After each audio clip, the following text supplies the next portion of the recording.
Good evening, everybody. It's your boy Stoney coming to you live from the Texas Chainsaw Massacre Museum of Minnesota. Welcome to the Space Corps Podcast, everybody. You know it's the weekend, Friday nights. Here it is, live on Facebook. Of course, if you can't be here during the lives, you can find this on all the platforms now. I got you on Spotify, Rumble, YouTube, you name it. You can find me anywhere. Check out Space Corps Podcast. You know where it is. You know where the merch page is, all that.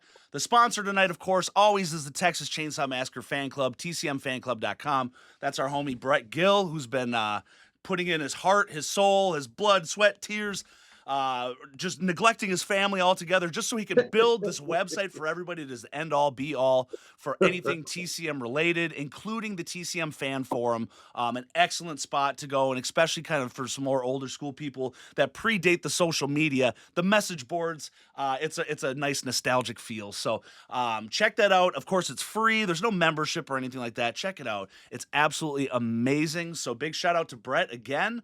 But ladies and gentlemen, let's get into the show tonight. I am really, really, really excited to announce the guest tonight. We have Mr. Richard Halpern, whose latest gig was in the Netflix successful series of Monster, the Ed Gein series.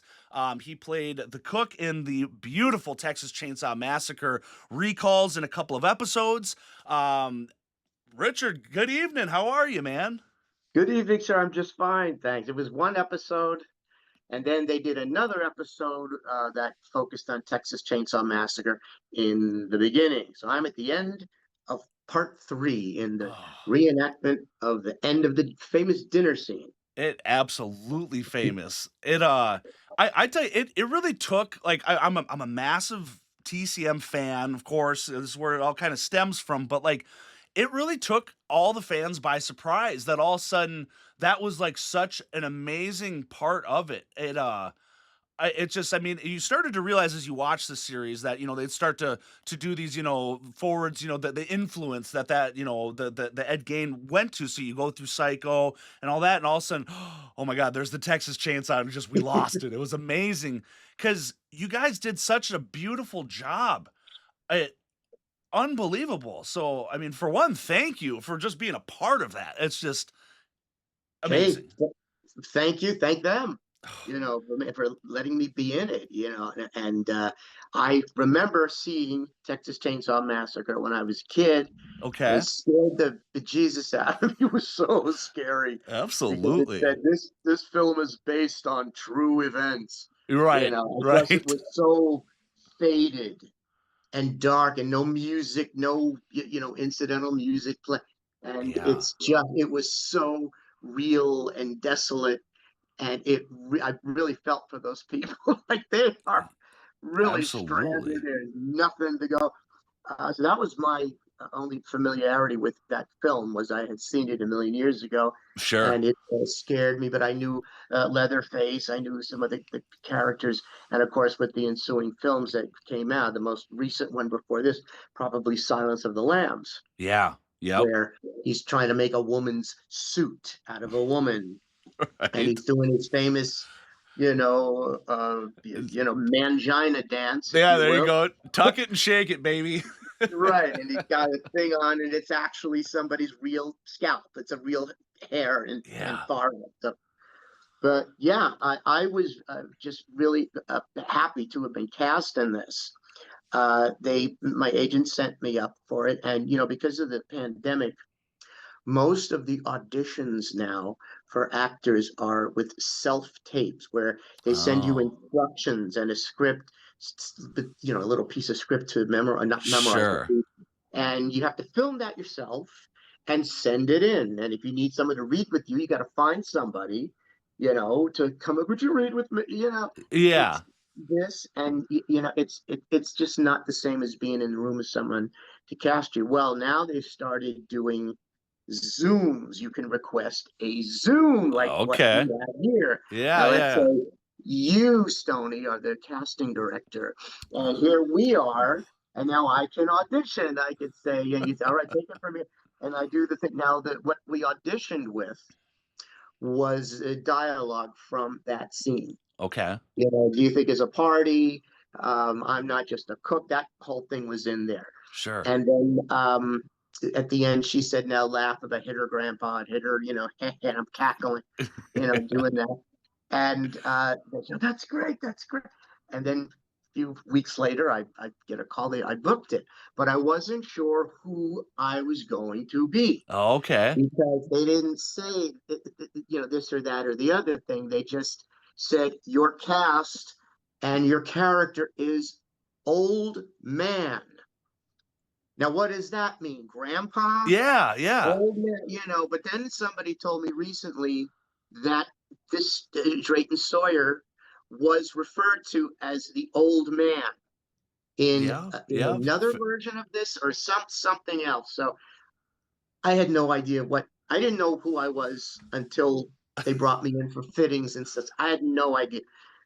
That's and interesting. But as I said, there's no dialogue in the Yeah, scene that we did because it picks up from the towards the end of the scene. sure.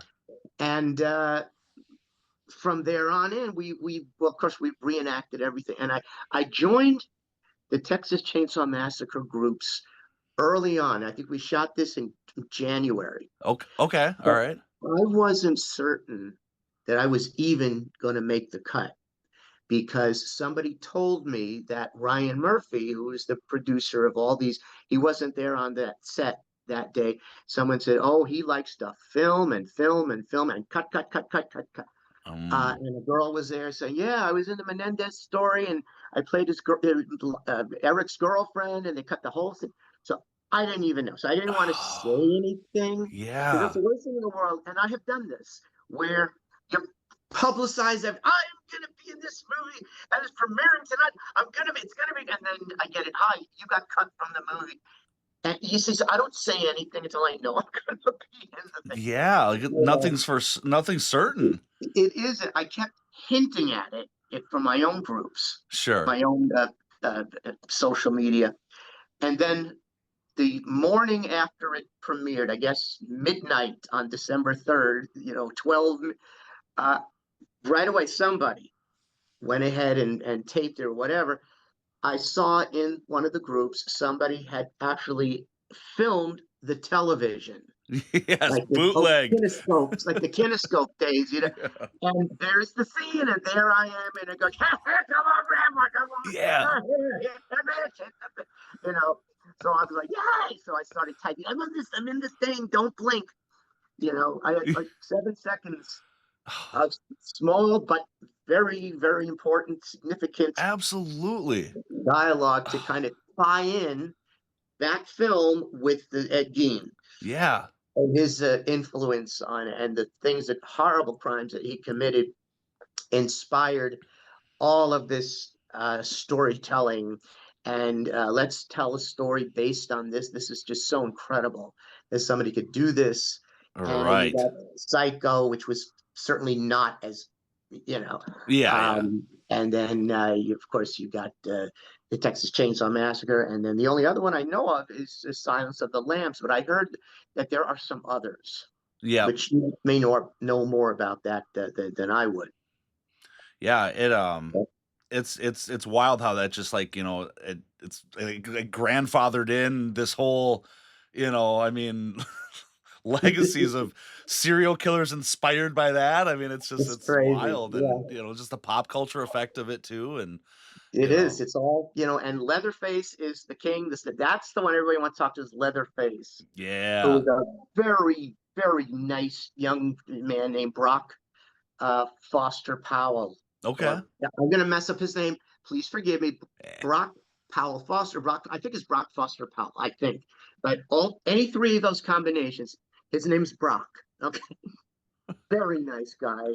and real tall. And I said, God, you're kind of like Victor Buono, I love Victor Buono, but who was a very heavy set, like not obese, but kind of heavy like this guy, Yeah. and Leatherface, and a really really good actor, very tall.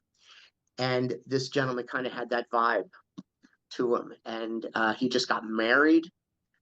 I mean, we follow each other on the thing, and Sure. everybody, it's all Leatherface, Leatherface, Leatherface.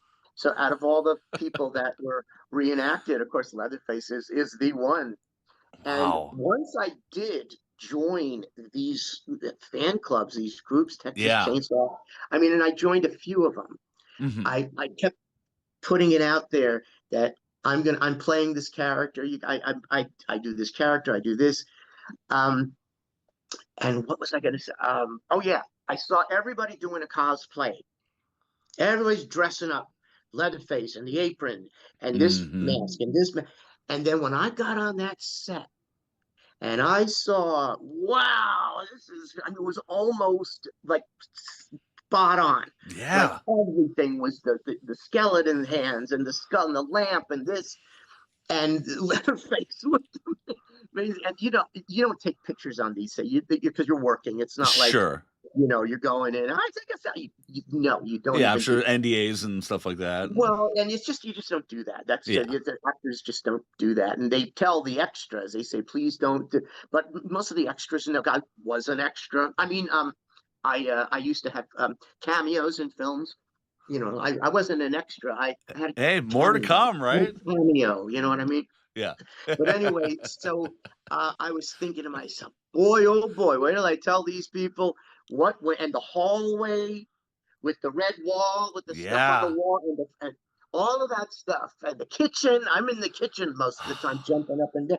Um, and the dining room table, and this, and it was so good, and it was like this multi-million-dollar cosplay thing, which Yeah. is what goes on. And I was thinking of all these people in these groups that would have loved to have been able to see this. I would love And to then take a home set home. I'd live in I it. I know, and he's got to get on that. It's such a Sunset Gower, which is the part that I drove in. It was right near where I live. Okay. It's Sunset, just west of Bronson, and it's not far away. You go, and it was a sound stage. They put that house. They built that portion of the house. Just the set, and the Yeah, right. window. She jumps out of the window, and then the front porch. They built that, and it wasn't like an on. You didn't have to go on location for that. Now the day after the scene that they shot for the next episode, they are outside. Okay. Now, I'm not sure where they shot that. Sure. If they actually went back to which could be, or Maybe. they built that copied the house and built it in a field somewhere Yeah. in Simi Valley. I don't know. But yeah, they really did pay a great attention to the detail. And the mask maker, who is Noah Rivers, Okay. was the young man who made long hair, and he worked with another gentleman. They made that grandpa mask, Sure. which I heard was actually molded from original grandpa's face. John, Oh, is his name yep. John? Yep. John Dugan. Yep. Yeah, I was on an interview and he was on there, and so yeah, that looked really good. And they were when it wasn't on, they were carrying it around.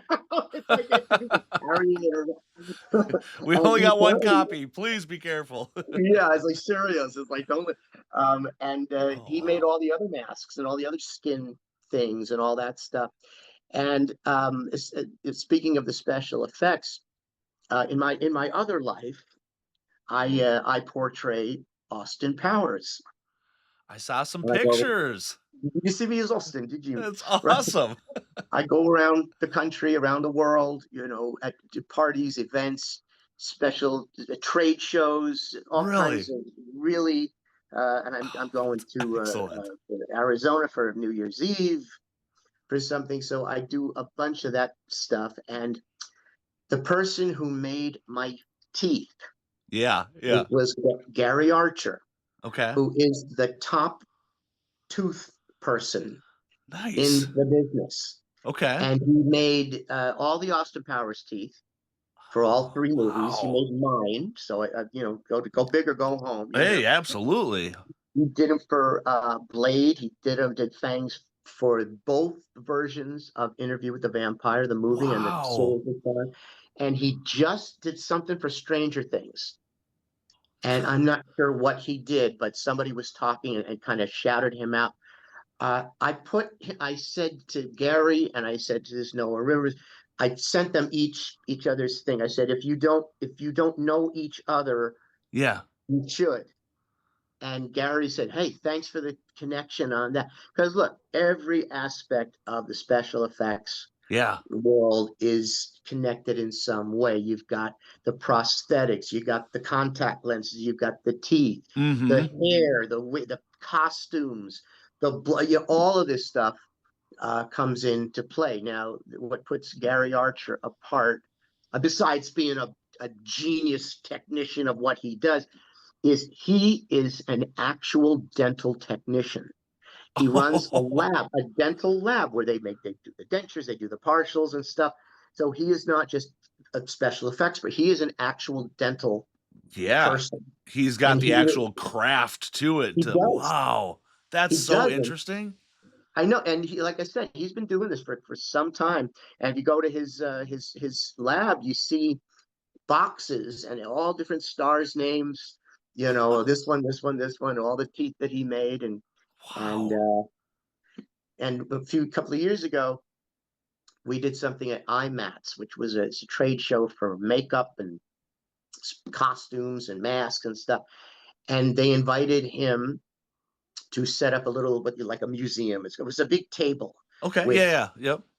all these dental pieces that he's made for stars and stuff, and the actual ones and the molds and all this stuff. And he said, if you come and hawk for me, and I'll make you another set of teeth, which I did. This was the first time that he actually got up and gave a talk. Because this Cool. guy, he doesn't do that. Sure. He does not do that. But then he started to do that. And I was telling everybody on the floor, on the showroom floor, I said, you guys who are doing this, you better go listen to this guy because he does not do these. Yeah. And it's a big opportunity to hear from the best, And then he started doing a couple more.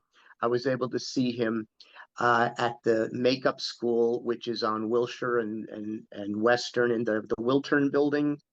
There's a theater on the corner. It's the Wiltern Okay. Theater. And in there's an office building, and the Makeup Academy is in there.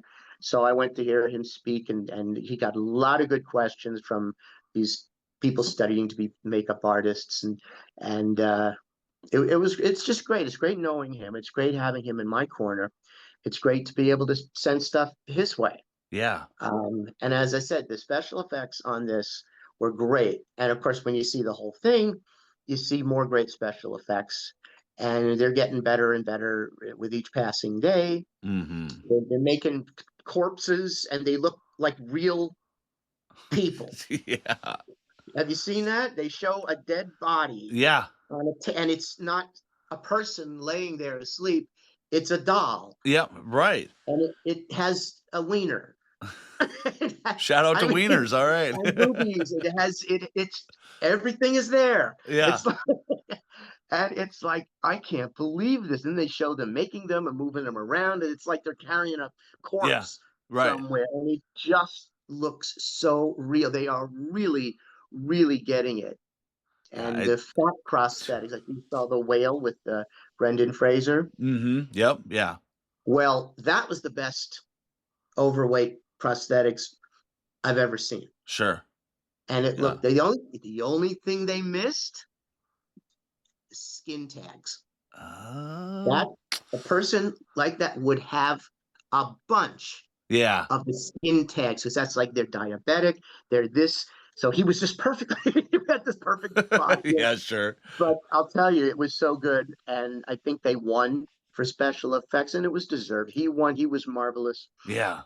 But yeah, look how the special effects helped the film, helped the presentation. Look at the original Texas Chainsaw Massacre. Look how frightening this Leatherface was. And that how instead of a guy coming out going, I'm gonna get you, it's some monster. And Right. Grandpa looked like because Grandma's dead Mm-hmm. upstairs and rotting away. Yep. Here's Grandpa. He looks dead. Yeah, we thought he was And they're dead. bringing him around, and they put a thing to his mouth with a finger and blood, and he starts Yeah. scary as S. It is, dude. It's so messed That up. was so scary because you're thinking, Yes. oh, they're pulling this guy's a dead body, and come on, Grandpa, let's do. And yeah, but look how effective that is. They make this person up as a corpse, Yeah. and like it's dead, and then all of a sudden it starts moving. You see, because it's real. Right. It looked real. And when you're having something that is displayed as a like Grandma, that was a real, not an actual dead body, but Yeah, you right. could see it was a dead thing, and that's a prop. Mm-hmm. But then you've got Grandpa starts out as a prop, but then he comes to life. Yeah. So all of the stuff that went into him with the suit, he's got this beautiful suit on, and this disgusting dead face, and the hands are throwing a hand. And it's like it's because of the costuming, the makeup, and all that stuff. Yes. And then everybody looked like I mean, this Jim Cedar, he had these messed up teeth. I have messed up teeth too, but not like that. And I used my Austin Powers teeth for that audition. Did you? Oh, that's cool. I did, and I don't have the same hair, and they didn't give me a wig or anything. They just said, don't cut your hair for Yeah. 3 months. And they just said that, don't cut your hair. So I didn't. Sure. And I was heavier. I was heavier. I lost about 12 pounds since last month. All So right. I was Congrats. really big up there. Thank you. And I did ask the director, Max Winkler, at one point. I said, when I audition, I use these Austin teeth. Do you want me to put them in? And I don't think it's necessary to Uh-huh. do that. And I said, okay, great. Because I told Gary Archer, I said, here's a new one. What if, because I used your teeth I own them. Yeah. And he says, they're yours. I said, but this is different. What if they decide to use them with me in that characterization? And he said, well, ask them if they'll give me a credit or something like that. But Yeah. it never happened. Sure. But it would have been great if I was able to use those. But and Then everybody was really nice. Everybody was very, very sweet, and it was a really good experience. going back to when you're saying, during COVID times when, when everything's just, they weren't even doing Zoom virtual, it's just record, I mean, They weren't doing obviously, like, anything. The industry was gone yeah. during COVID. But So I gotta think that almost. that's gotta be such kind of like a more awkward feel, I mean, even though like in the end result, if you're cast, yeah, you're in front of a film and you're getting recorded, as you're acting, but just by yourself, it's just like, that's gotta just throw this little bit of an element where you don't feel as genuine. And, so I would assume going from that to at least going to a Zoom has gotta be a little bit better, right? At least you can interact, Yeah, you can see how they're feeling, and, exactly. And it's they a can little more direct you. personal. It is, and that's how it was before. You go into the casting office Yeah. and they record you. I mean, there's somebody filming or whatever, and then somebody reads with you. Here's the reader, and Right. where am I looking? Am I looking at her? Am I looking at the they tell you, and you do the scene. Okay, now do it again. Only this time, make it more blah blah blah blah. And then you do it, and then that's the end. And here's how it works. If they say to you, "Oh my God, that was so good," that is exactly what we're looking for. You never hear from them again. As opposed to, okay, Yeah. thank you. Thank Yeah. you very much. Okay. All right. Who's God. next? Who's next? All right. Yeah. Okay. Thank you. Thank you. You booked the job.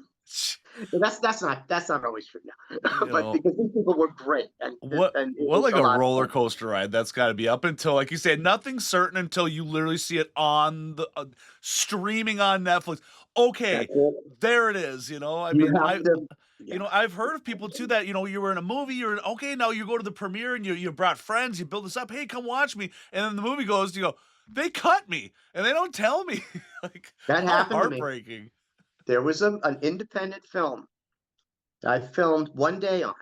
Okay. And it was funny. It was one of these funny. I played a funeral director. This guy's going to career day thing because he's trying to get a job, and he goes to these people, and here he comes to a funeral, and it's in the 70s. So I got these sideburns and a big wide tie, Nice. and he comes up and says, "Well, I'm a people person," and I go, "Well, we're a funeral home. We don't. This is not." And then I did it a different way. I did it like you would expect, like, well, this is a funeral parlor. I mean, like that. Yeah. Then the second time I did it, because I'm a people person, I go, a people person. This is a funeral home. Hey, he's a people.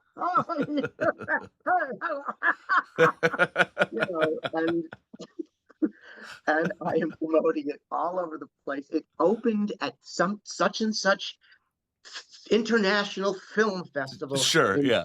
I even bought a ticket. I bought ready to go to this thing, and the director's sending out all this stuff, and I'm sending this to everybody. If you can make it, come to this thing. Come to this thing. It's tonight or it's whatever. Yeah. And the director, she sends me this email saying, "Oh, I just wanted you to know that they we cut your scene, but you can still come to the premiere and celebrate with us." I went, delete. Yeah. Refund that ticket, please. Yeah, you have to make certain. That's why I didn't say nothing. Yeah. I saw my face. You can't be counting that money or telling people God. until it's in your hand or whatever. I know there's this years ago. It's a legend. Years ago, this person, this young guy, books a McDonald's commercial, national network, which is cha-ching, cha-ching. That's a lot of money. Goes right out, gets a car, Oh no! signs down, and then that's this. He comes home. Hi, they cut you from this. You've been downgraded to an extra, or they cut the spot or something. Wasn't going to happen. And he's, but I bought a car. I signed a contract.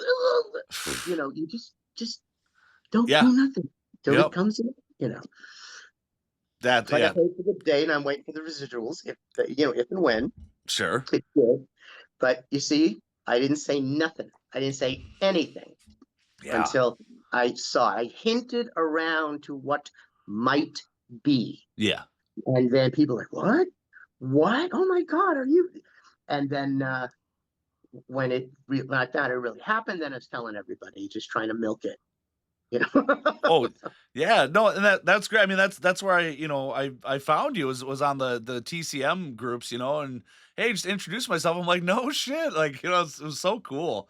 Like it's again, there's so many negative things about like how connected we all are online and all that, but at the core though too, the social media. I mean, shit, I get to connect with people like you and whatever. I mean, I've had people on the show like I had John Dugan on. I've had people from my favorite movie franchise. It's wild, and it's just like I'd never have that opportunity if it wasn't for these types of platforms like that. So it's amazing, So I don't know. I'm glad you're out there, man. It's freaking awesome. I appreciate it, and we'll see what's next.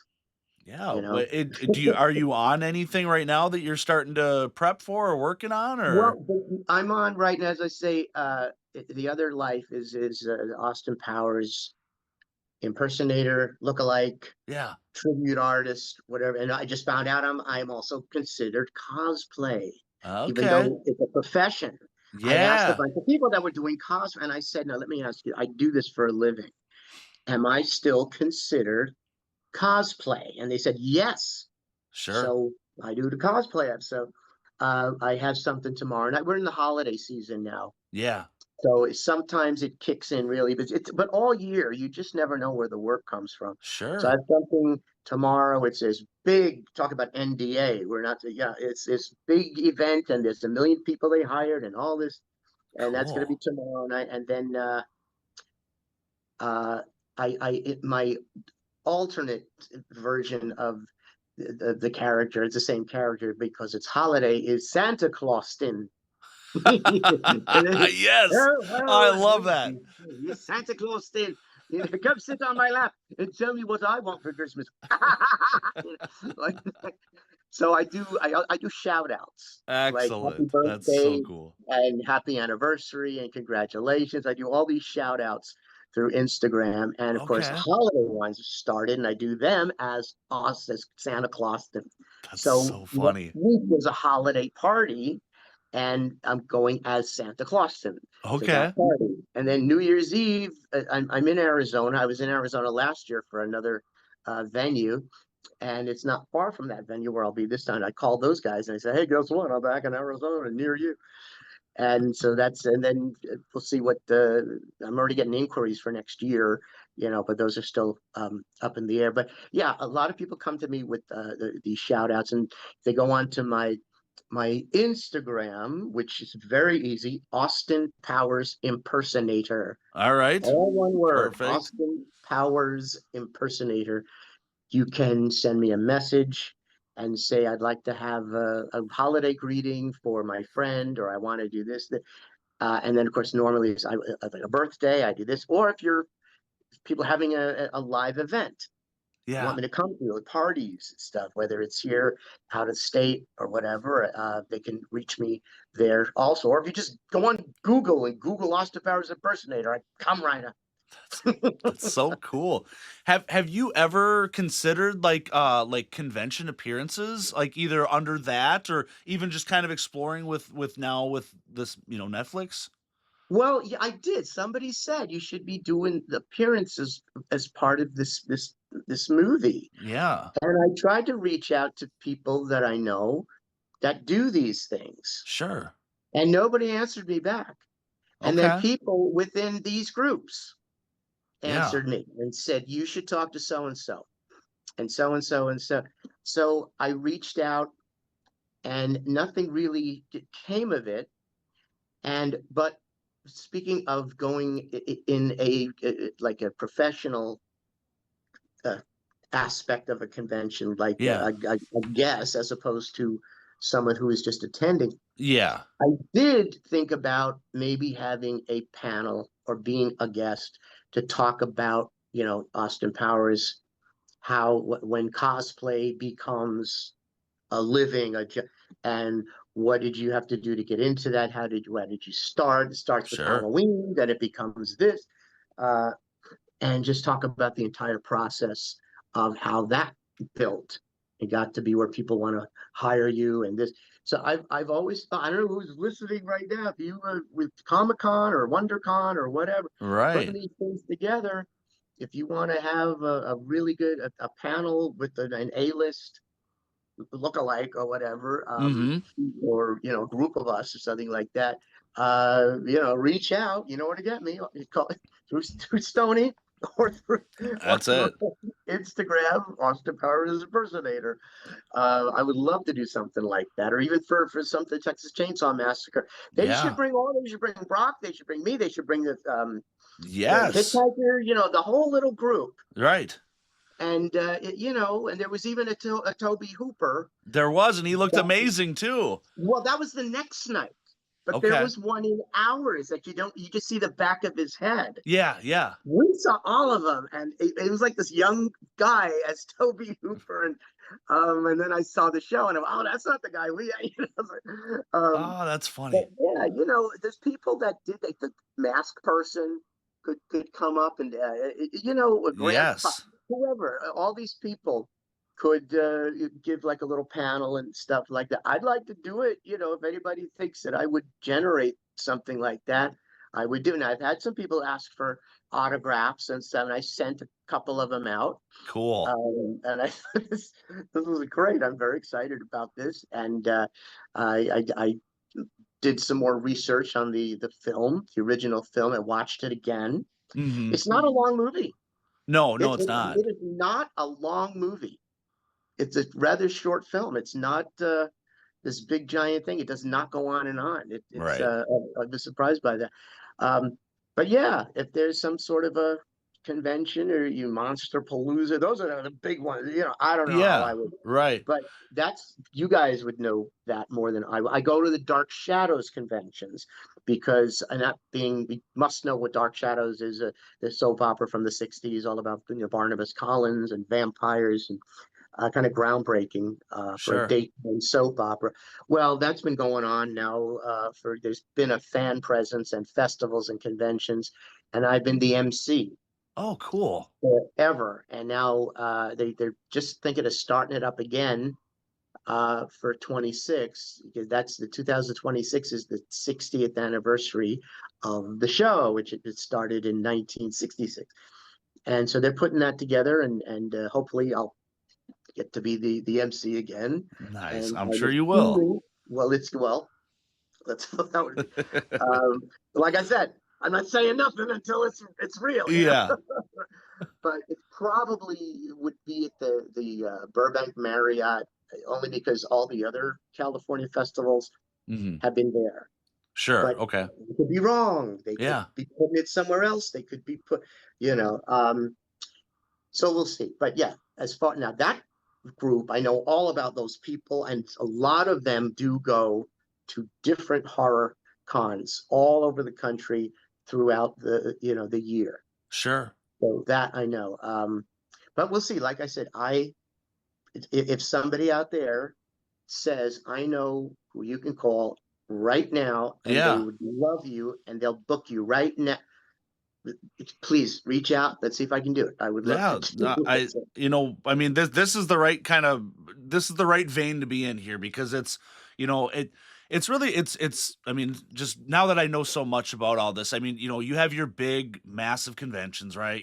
Just where it's just, convention centers and thousands of guests and celebrities, but there's smaller scale ones too. I mean, the fun thing about being in like these horror groups over, the better half of a decade now is that some of our friends and individuals have gone, have taken this passion and have done things like there's a few that have opened brick and mortar stores of just selling collectibles and things. So we have like friends Lauren and Chris, they opened up a horror toy store over on the East Coast. And what they do is they operate daily. You can go in there, it's like going to like a Spirit Halloween almost, right? You can buy all these collectibles, but then they'll contract celebrities to come through to do these guest appearances over the weekend. Hey, they usually bring in like one or two. They set up a little booth, and it's really cool. And like my friend Sean Fuller, he's down in Texas. There, he helps facilitate a lot of that stuff too. Like the gas station where the actual Texas Chainsaw was filmed, up until a while ago, because of legal stuff, they would have little appearances all the time. It was like every weekend they'd have two, three, four different celebrities come through, oh, I mean, so it's like there's different scales and opportunities that are out there. I mean, I'm in Minnesota and we have a Minneapolis Crypticon that comes once a okay. year. Which was funny last year, and I can't remember her name, but what was the gal? What's her name that played Frau Farbissina Yeah, Mindy Sterling. She's a Dude, friend of Mindy mine. was there. I got to talk to her. It was Oh, amazing. she's the nicest lady. She's so sweet. She I is so, Yeah, yeah, I love her. she We was she know, was excellent. yeah, So that's a real wonderful person to meet, yeah, because she is the nicest. We met back in like 2000 really? Oh, when they cool. were promoting 1999, 2000, right in there when they were promoting Austin Powers, The Spy Who Shagged Me, which Okay. was the Yep. second movie. Yeah. And out here, we had this venue, Tower Records, which was this big record store on Sure. Sunset Strip, and they took it over and they called it Powers Records, Oh, and cool. they set up this big thing in a parking lot, which was the DVD and VHS. That's how Oh, long ago yes. this was. Absolutely. Release party for The Spy Who Shagged Me, and they brought in the original. The first Austin Powers Shaggua, the '67 model, Yeah. Oh, yeah. and Mindy was there. So where I met her, and I sat next to her, the driver's seat. Not easy to get in and out of, let me tell you. Yeah. And behind us, they put a thing behind that back seat, and it was Vern Troyer was there, very, very nice. Yeah. And they had two big giant fembots, and Oh, a musical cool. group called the Solar Twins. I guess they were with Maverick Records, which is a subsidiary of Warner Brothers, because New Line Cinema, which is the Okay. Austin Powers Films company, is Warner Brothers. They're kind of been absorbed, Yeah. but so we did that, and I asked Mindy Sterling. I said, um, "How come Mike Myers isn't here?" She goes, "Oh, he doesn't do these. He doesn't do anything Oh, like sure. that. I said, well, that's, I'm sorry, but I'm sorry, but I'm not sorry, because here I am and doing that. And then we stayed friends, and we saw each other. There was a club out here. Now, the people that are watching that are from the Los Angeles area are probably going to remember this was about in 2017, 2018. There was a club, a bar in Glendale called the Electric Pussycat, Okay.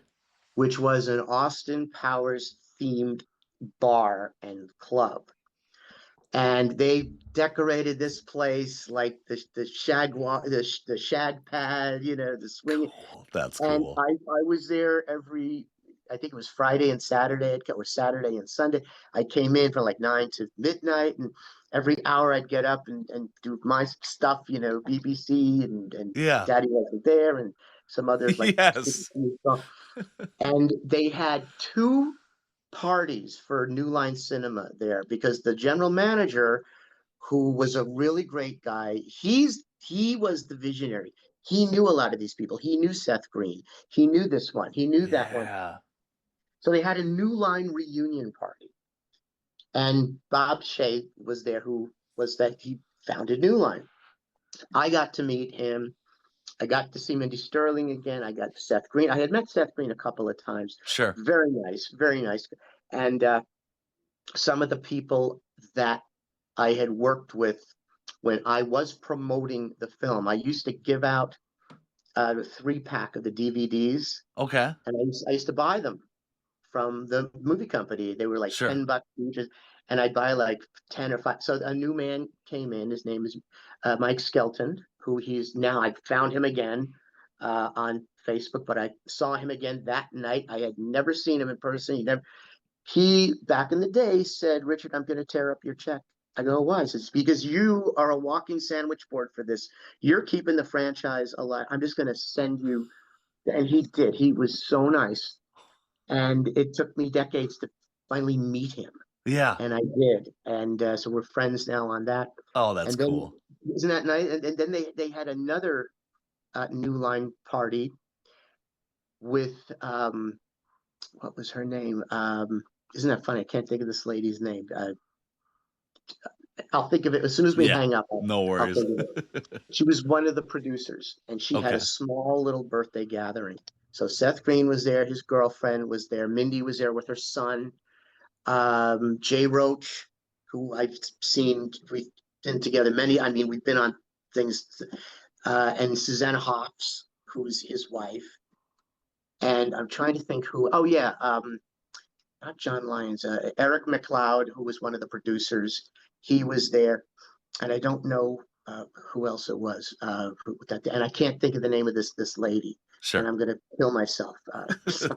And so, anyways, so that was kind of cool to have that kind of party. And I was talking by myself with Jay Roach, and he said to me, and he said, I would love to bring Mike Myers in here to this Yeah. club to talk about Austin 4, and if it's ever, if we're ever going to do it. And so I said, well, Right. I'm glad you said that, because everybody's asking me all the time, are they ever going to do it? And I said, it depends on who you ask and on what day. So I'm glad you brought it up. So, and he's a wonderful guy. And they just recently had a screening of all 3 Austin Powers films at the Academy Museum of Motion Okay. Pictures, kind of in Cool. Beverly Hills area. And, one after the other, they showed it. I went and I saw all 3 at the same time, was dressed up and stuff. And Jay Roach was there. Dina Appel, who is the costume director, she was costume designer. Okay. She's been wonderful to me over the years, helping me She answered questions about the outfits, because I have all my stuff made, Sure. and I'm Yeah. asking her about material. She's just been a wonderful lady. She was there as well. George S. Clinton, he did all the incidental music and he was there. And I'm trying to think if anybody else was, but everybody else was fans of the movie. And then people who were fans of me from Instagram, people showed up just because I was there, That's which I think is sweet. really cool and stuff. So, and Jay Roach said to me, "You're keeping this alive. You are keeping this franchise alive." And so he said that to me. And the time I met Mike Myers, which was once, Yeah. and well, twice, but once when I was dressed up, he said to me, we were talking about, I don't know what we were talking about. I was so stunned. Sure. And he, oh, by the way, that looks amazing. You look fabulous. That looks amazing. Oh, what a compliment. What? Oh, you solicited. That's excellent. So I was so happy and grateful. That's the thing, Stony. I am grateful for all or any of this. A little Wow. piece of this, a big piece of this. Yeah. If it's that big, I am super grateful. I have gratitude Oh, every man. single day for Well, everything that's that's going that's on. just got to feel so good with that because, like, you're not sure how somebody might take it. Are you just ripping off a character I made or something? And no, it's like, no, I appreciate. Wow, you really did it. You really paid attention to all the details, because I mean, obviously he put it into it. So see, like somebody Mhm. like you really pick up on that and really honor it, right? I mean, that's gotta. I'm glad that Mike Myers seems like he would be a humble enough guy, just to be kind and not just big shot, whatever. No, he was real nice to me. He wasn't, oh, hey, how you doing? He's not that guy. He's just a Yeah, normal I could person. see that, right. Now, I don't know how he is on a set. I don't know how he is with with the meetings we've had have been just Yeah, a couple, and he's just been this other person and really nice and I couldn't have been more grateful to that's have met him. awesome. But I mean, just the whole thing, I'm grateful Sure. for. I meet him or not, I'm grateful for anything that's going on. 7 seconds of Texas Chainsaw Massacre. Hey, I'm grateful. hey, we are Grateful. grateful, and I got to point out here too, because everybody's in the comments, and sorry I'm not reading Oh, everybody's, where do but we see just the showing comments? I you. want to hear the comments. So like I'm saying, like how kind of dialed in the right vein. Mr. Brett Wagner just popped in to say howdy, and Mr. Brett Wagner played Leatherface in the 2003 Texas Chainsaw Massacre remake.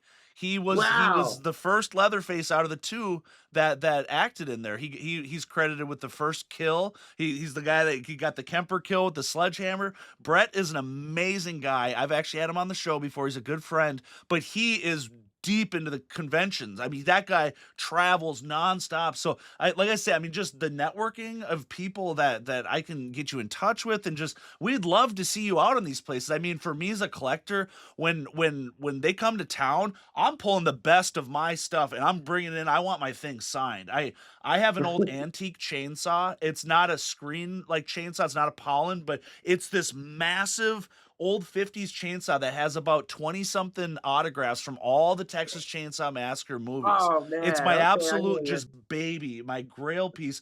But like if I saw you were coming to the Crypticon Minneapolis, you would be on this because you're in the Texas Chainsaw Massacre universe now. Well, I Yes. don't care if it's 7 seconds. I don't care if it wasn't a registered movie of that. It doesn't matter. They've made video games. It's just I'm so happy just to have any addition to this franchise that I love, and here I wanted to make this point too to you as well is that um something that I've noticed and everybody will notice there are these elitist fans where the original movie that's the real chainsaw movie, anything after that they just knock it down and whatever.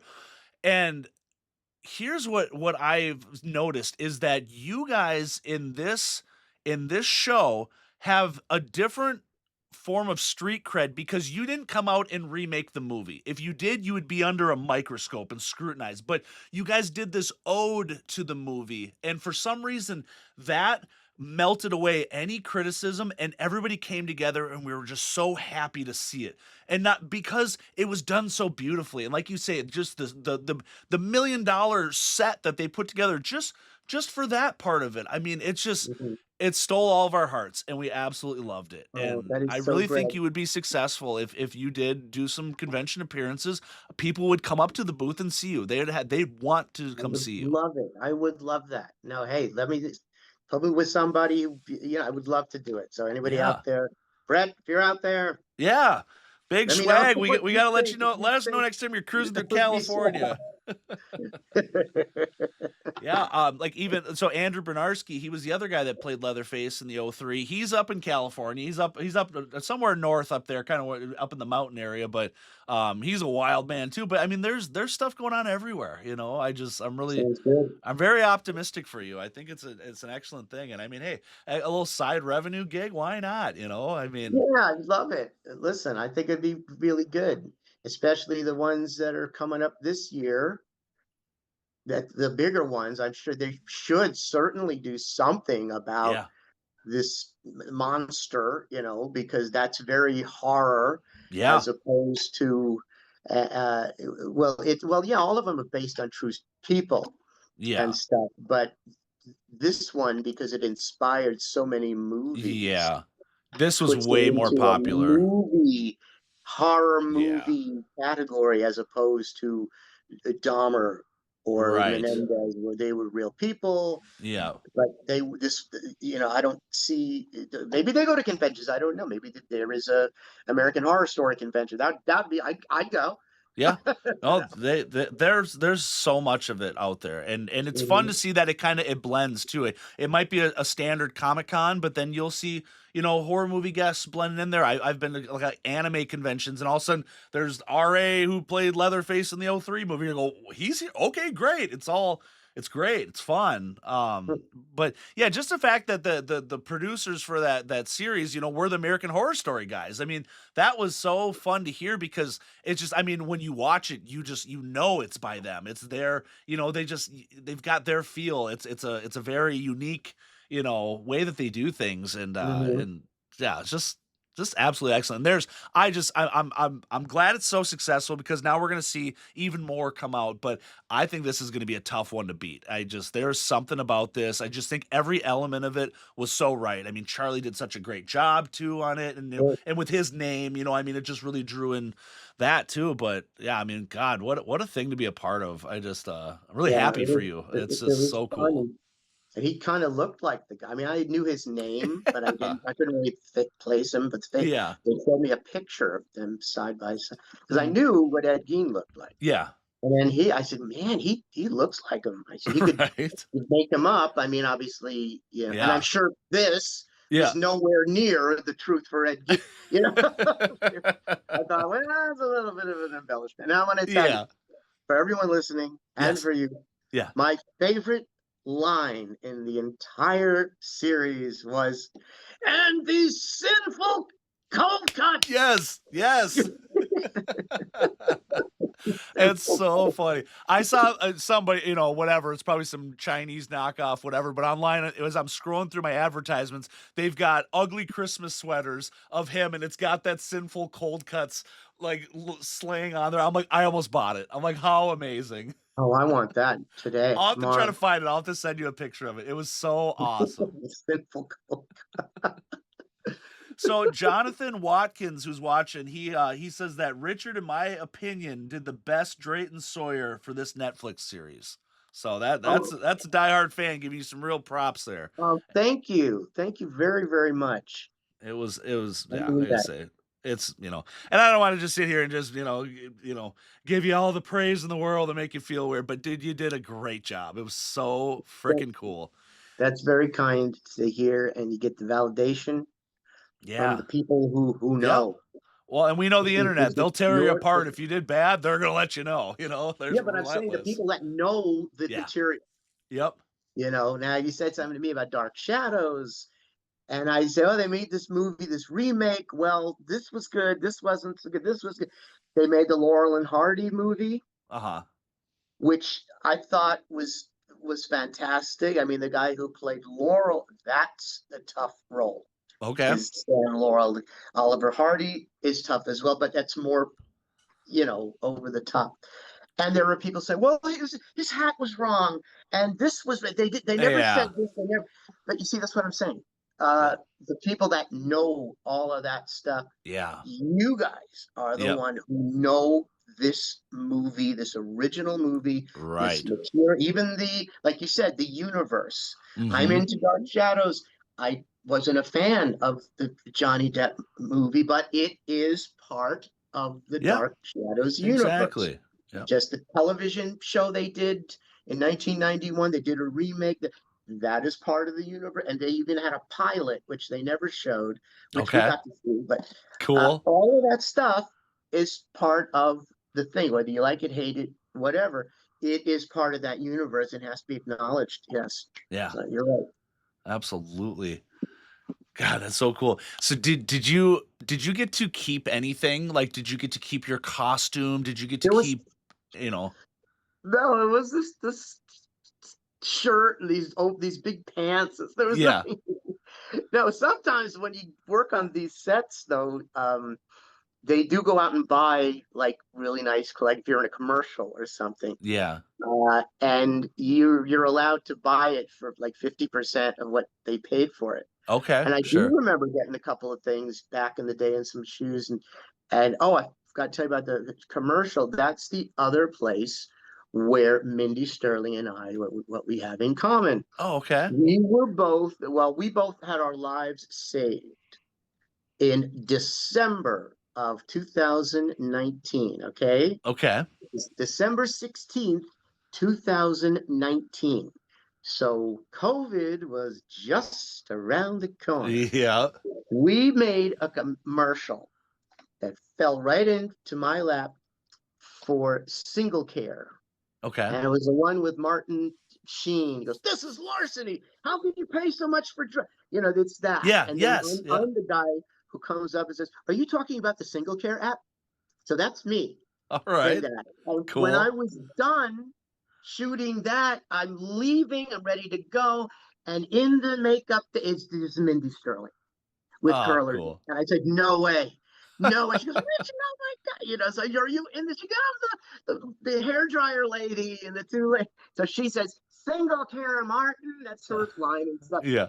And then the company, not Single Care, but the production company, took a little bit of time paying, so I Sure. kind of researched it with the union and I did it on behalf of Mindy and another actress and we got action and stuff like that. But yeah, that's the other Mindy Sterling story. But That's yeah, that awesome. commercial came in right when everything stopped and we got Mm. residuals, able to get the unemployment later on and it really was a gift from God as everything is. Sure. But yeah, so but yeah, I didn't keep anything. There was nothing, but had it been Yeah. something I really wanted, as I would say, yeah. But what I was in was very plain. Hmm. If they made teeth for me, because that guy had real, I mean, they could have done teeth, Right. but Right. if they had maybe had more of him in the show as opposed Yeah. to just a portion of cutting back and forth. And I got criticized.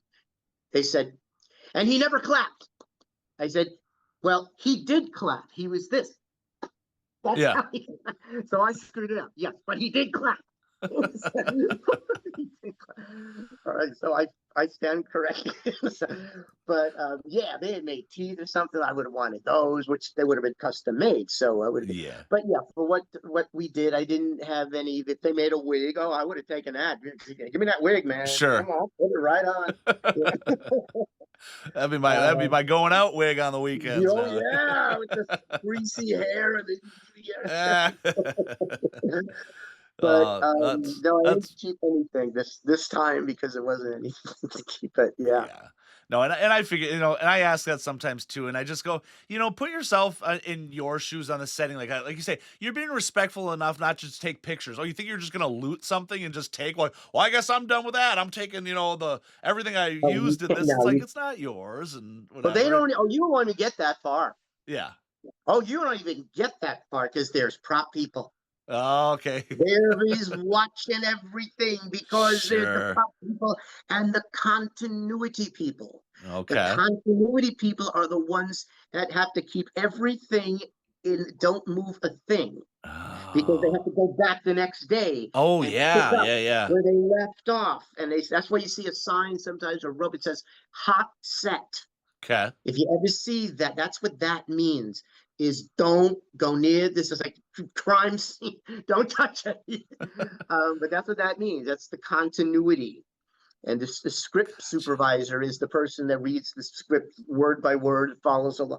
Yeah. But yeah, continuity is that. And they also take list of the shots. Which way were you looking? He was looking this way, then he was looking. But yeah, Yeah. you don't get far enough to nab anything. Trust me. Sure. Even if it was gonna happen. But Now, like if granted, take out the pay aspect, but is it more liberating to work on a piece of of film that's like lower production, less people, less process, less like just I mean that many people running around. I mean, it's got to be a little more stressful where it's just like okay, watch where you freaking walk, instead like well, smaller, it's kind of the same with everything because you're doing the same thing. You're not at a party where you're concerned with what you have to do.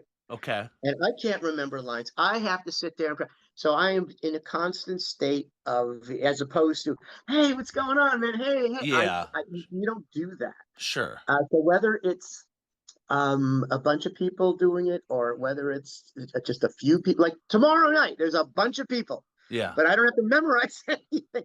As opposed Yeah. to Okay, I last get week, that. there was a small group of people. I mean, it's this. You're doing the same thing, Yeah. and what you do remains the same as far as what you're the way you react to it, the way you put it together. It was like Shakespeare's act well your part, there the honor lies. So just worry about yourself because it's Yeah. hard enough messing it up. And I would tell people on every set. I even told them on this set. I said on the single care set, and the extras are standing there because I used to be. I said, "Listen, you guys, watch what I do and memorize it because I could mess up. It kick me right out, and one of you guys could get it. All right." Slide So in real quick. no, I said, look, man, and I say, hey, look, if they throw me out because I don't know how to say this, Yeah. throw you in. What do you think? I'm not with. Oh. I'm always thinking of those people because I was one of those people for years. Same. And yeah, people like some of the production people just, they yell at the extras because everyone's yelling at them. Yeah. So, Yeah. but anytime I see background people, it's like old home week. I said, "Oh, what's going on? I remember doing this. I did this. And it was so much fun." So yeah. So, I just can't get I'm so excited about the idea of the whole Austin Powers part of it too. It's just I mean, just talk about like an influential, I mean, that was a massive part of just my cinema, upbringing and things like that. I mean, still to this day, my wife is leaps and bounds. She's watched probably every dang movie you'd almost think's been under the sun. But around this house and with our crazy kids and stuff, every day there are lines from Austin Powers, Dumb and Dumber. There are some classics that and I mean, granted it's a lot more Doctor Evil, things that but we sat down, we watched it the other day. It was probably 2 months ago. All of a sudden we just it was like, hey, dinner's done. What should we throw on? I don't know. All of a sudden we saw, God, let's watch the original Austin Powers. Let's go. And it was just cracking up. I mean, timeless, And mhm. so and then and it's so hard to tell nowadays online with what's fake and what's AI and what's just whatever. But I heard, that maybe they are picking up the fourth movie and he's maybe entertaining doing that. Whether it's Well, true or listen, not, they've but both been talking about it, yeah, and each one says, "I would love to do it." sure. Boop. And then Jay Roach said, "I'd love to talk more about it with him." Both of these people, now Jay Roach, who I didn't know this, he was apparently very, very green Okay. when they asked him to direct this. He was not this big established director. He said, "I was this person." Yeah, I'm not sure exactly what he was doing or how Sure. they met him, but he said, "I wasn't in this." That was his big break. Yeah. Was that he, as you know, is now this very prominent director, Yeah. and he directs. What was adult the Trumbo? He directed. I didn't know that was him till the end. So he's doing all of these things now. Mike Myers I'm not sure what he's involved right now. Mm-hmm. He has a new family. I mean, not it's not new now, but he had apparently gotten divorced and married another lady, and he's got children. And these kids apparently asking him, "Are you going to make another Austin?" So it's not really to do with the kids. And I heard he lived in Vermont. His brother Paul is a writer, and I think it was a music producer. He just wrote a Oh. book about John Candy, Oh, and really? he's been going around the country doing book signings for that. And apparently, he was in New York City on October 27th, and Mike Myers came down and sat in with him on that. Oh, And cool. I'm trying to get him to come out here. Sure. Paul writes, "Well, would you still come if I didn't bring Mike with?" I said, "Well, yes. What Of is course. you know?" And I said, "Try Port." I'm giving him names of the big places that have book signings and stuff, Yeah. and I put him together with a friend of mine who has also written a bunch of books and has had signings, and so I put them together, and so we'll see what's what. Um, but yeah, you just Mike's probably and he was up in Canada. I don't know what he's doing now, if he's doing any more work, if he's doing a Yeah. bunch of behind the scenes thing. I'm not sure. Uh, if they did a fourth one, they're really, really, really going to have to. It has to be really good Yeah. because you can make or break this if it's crummy. You know, Yeah. um, so hopefully, if they do decide to do it, it's going to be some spectacular thing. Yeah, Um, it definitely have to be by the book in his vision, to fit that, The Mhm. the nice thing about the possibility of that is that, it's not just them doing a part 2 of a movie that was successful 20 years ago, right? What are we talking? I mean, like, there was like Anchorman 2, terrible. They did Dumb and Dumber.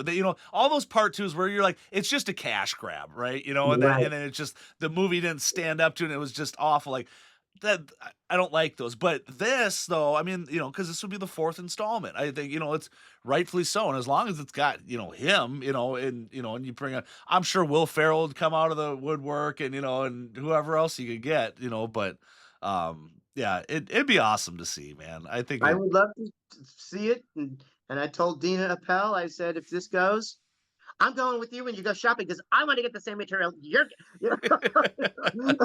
exactly. Just make yeah, two as you're going, please. and to get the same stuff.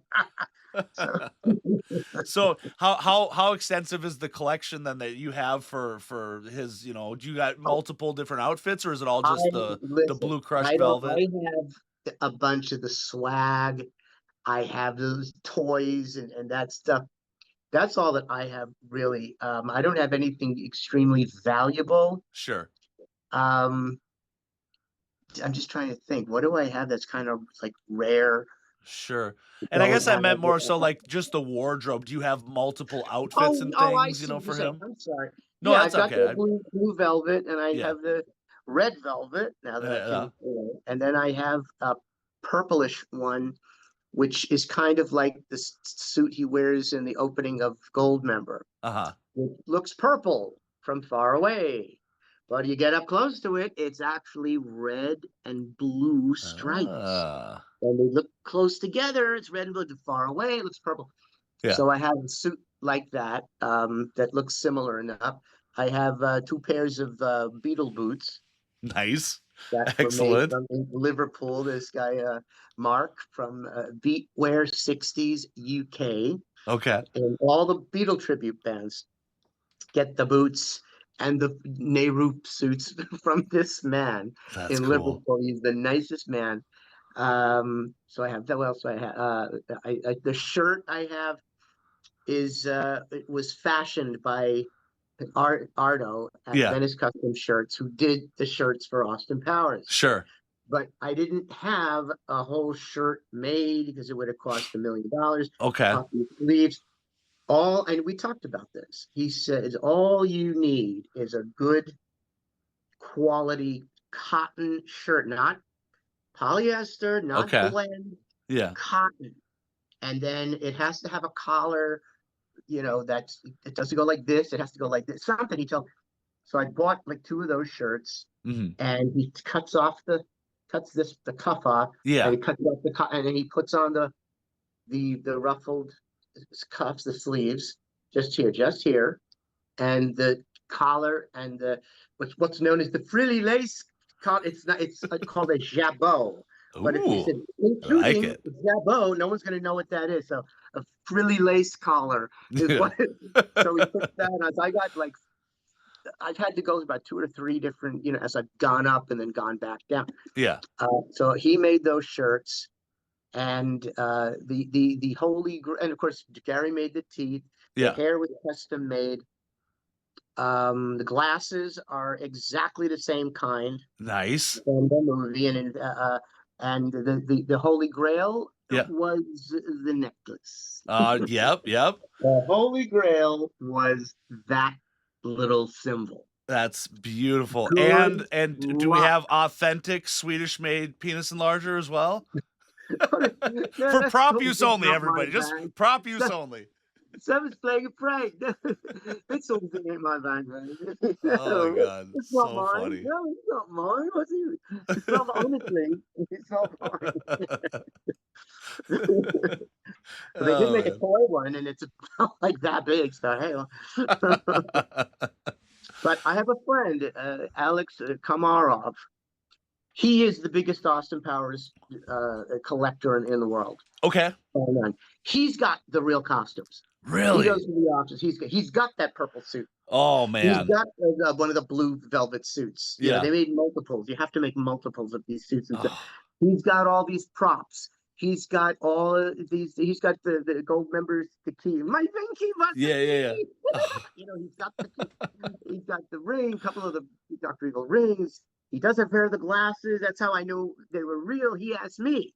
yeah. So he showed me all the little markings, and I just said, "Yep, that's them. Wow. The 49s. I got the God, that's 49s cool. and 46.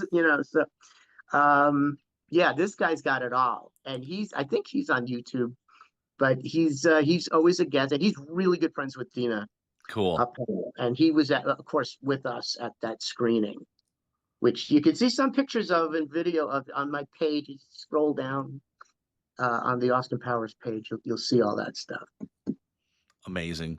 and that's that. It's cool too when people can get props and things like that from me, especially once you start talking big set props. I mean, you imagine just, hey, come down to my basement. Also, there's the cryogenically frozen, Austin Somebody prop. Like, has that. what? Somebody has that They because have to.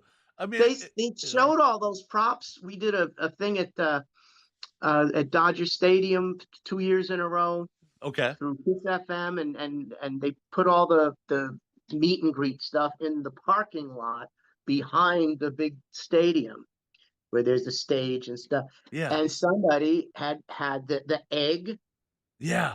that Yep. freezes. Yep. Yeah. egg The was Dr. there. Evil sits in. Yeah. Yeah. And then they had the freezing tube, the cryogenic, where he's like, Yeah. Oh man. but I'm sure today somebody's got those. Got to. I mean, Yeah, some even if it gets collector has tossed them. out, people find it. It's You know what I found tossed out? what's that? I was in New York with my friend, Yeah. and it was like the last Letterman show, and Oh, he wanted to go. He got to go to see the last David Letterman show. okay. He went down to the Ed Sullivan Theater, wherever. The next day, he went down there for whatever reason, and in the dumpster Yeah. was that skyline, with the bridge and the Yeah. building. Remember he had Yeah. that in the dumpster. Somebody threw that out. God. Part of that iconic set. Yeah. The silhouette of in the garbage. Oh my God. So I don't know what he did. I mean, there's not much he could do, because we were on a plane. What are you gonna do? Take it in there, But Run a storage locker real quick. but can you imagine? It reminds me of were you a fan of Seinfeld? Like when Kramer got the Merv Griffin set that they threw out, and all of a sudden he puts in his apartment, and he's got the whole set of the Merv Griffin show, and all of a sudden he's in character the whole time. They're just trying to hang out in his room, and he's just interviewing him and using cue cards, and they're like, "What is wrong with you?" So funny. Yeah. Well, listen, this has been absolutely wonderful Yeah, and it's been a lot of fun. spectacular. I'd love to I, have you I back on too, man. If you're ever, anytime. down and Let me know. Let whatever. me know when you want. Sure, let me know. I'll come back on anytime Beautiful. at all. And thank you so much for the wonderful encouragement, the wonderful Absolutely. validation Yeah. Well, you've for earned it. what I You've did. absolutely earned it. Like I said, we're Well, I not just blowing appreciate smoke that. up your ass for no reason. Yeah. Yep. Oh, is that what I felt? All All right, right. man. Well, hell, it's been an excellent time. I appreciate everything. Everybody, make sure you follow Richard's profiles. Follow the alter the not even say Yeah. alter ego, but the Austin Powers impersonator on Instagram and all that. And for Hmm. God's sakes, go find this man in California and do something. All right. All right, sir. Take care. Thank you again so much. All right, brother. You have a good evening, man. See you later. You too. Bye bye. All right. Ladies and gentlemen, that was fucking absolutely amazing. What a cool ass guy. That is one of my favorite things about like doing the show is like, oh, me and him, we text back and forth maybe a few times, but I make it a point to not. Well, let's talk about the sponsors for right now while I'm having this crazy, dumb technical difficulties and some of this dumb shit. Make sure you guys are checking out Gilly's, TCMFanclub.com, baby. My homie's been putting in the motherfucking work nonstop to bring us one of the most comprehensive end-all, be-all fan clubs for the Texas Chainsaw Massacre.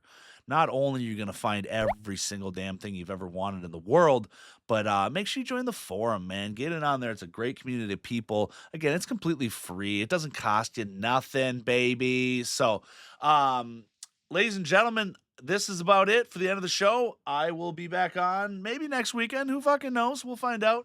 But y'all have a good fucking weekend, and we'll talk later. Bye-bye.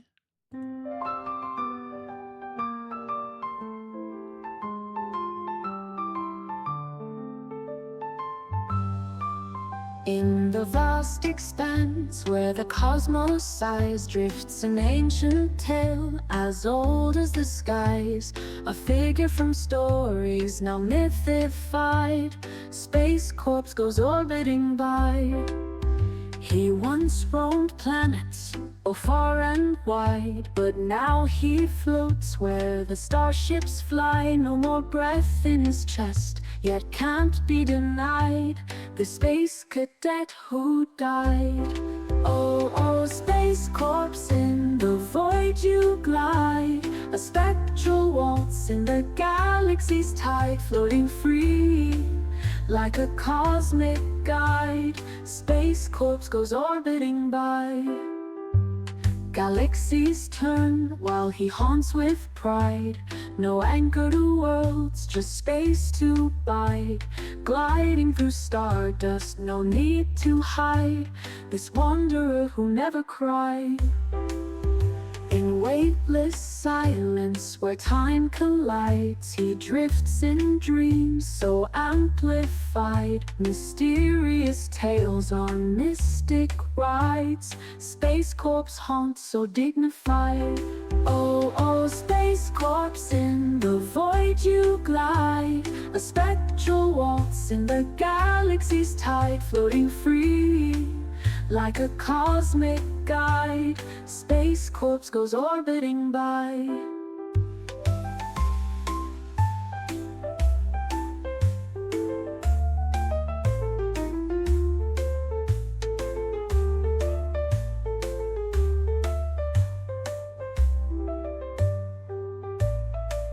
Galaxies turn while he haunts with pride. A spectral waltz in the galaxy's tide, floating free like a cosmic guide. Space Corpse goes orbiting by.